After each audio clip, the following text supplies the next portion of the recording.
صبح روز چهارشنبه معاون سروزیر جمهوری تاجیکستان عظیم ابراهیم و مسئولین شهر و ولایت بازدید کاری را از محله خاروق بالا آغاز نمودند. گروه کاری حکومت جمهوری تاجیکستان جریان کارهای ساختمانی و بنیاد خط نو تشناب را مورد بازبینی قرار داده برای نتیجه بخش انجام دادن لایحه ساختمانی خط مذکور به مسئولین ساختمان توصیه‌های منفعت بخش دادند. باید گفت خط نو بنیاد تشناب در مسافت 574 متر بنیاد گردیده کارهای ساختمانی را یک شرکت محلی ساختمانی مفصوم به مدد به ذمه داشته تصمیم است که بناهای نوبنیاد این محل از قبیل ریاست معارف، کالج طبی و مؤسسه تعلیمی رقم 8 شهر خاروق از این خط کاریزی استفاده خواهند کرد. معاون سروزیر جمهوری تاجیکستان همچنین جریان بنیاد بنای مؤسسه تعلیمی رقم 8 را بهاگذاری نموده تذکر داد که استفاده سنگ‌های محلی در ساختمان‌های نوبنیاد حدود شهر خاروق پدیده مثبت بوده برای من بعد ادامه بخشیدن این روند دستورات مشخص دادند. گفتنی ساختمان این انشاءات از جانب حکومت جمهوری تاجیکستان با ارزش خرجنامه‌ای 26 میلیون سومانی پیش بینی گردیده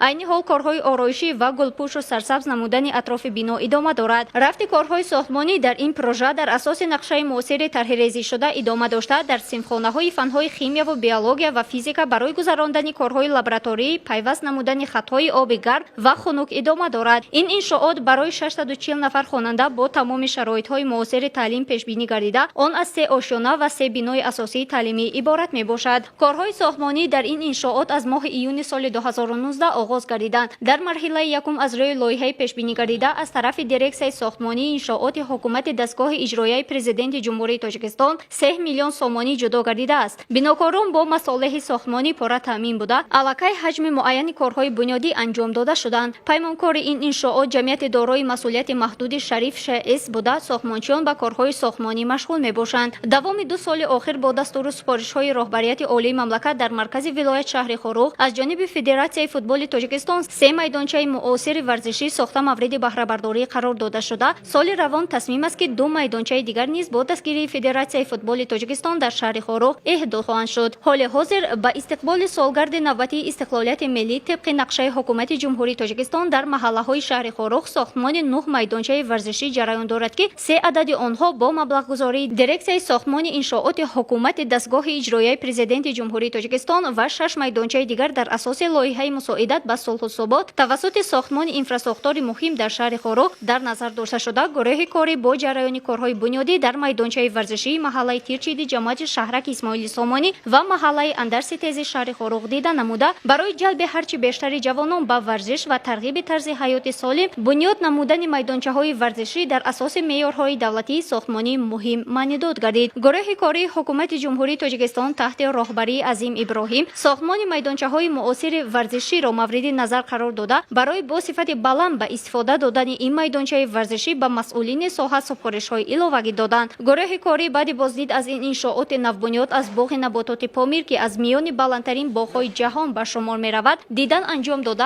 به فعالیت مقامات اجرایی حاکمیت دولتی ولایت و شهر جهت سرسبز و زیبا و خرمگردانی اطراف باغ نباتات پامیر تشکرات خاص را بیان نمودند. تعمیر راهرف‌ها و بنیاد دیگر اینفراستراکچور ضروری برای باز هم زیباتر گرداندن این مکان تماشاباب سفارش‌های الوه‌ای داده شدند. بعد بازدید از انشاءات ساخته شونده تعینات اجتماعی در شهر خاروق مرکز ماموری ولایت مختار کوهستانی بدخشان گروه کاری با بازدید خود از انشاءات جشنی در مرکز ولایت حسن انجام بخشید.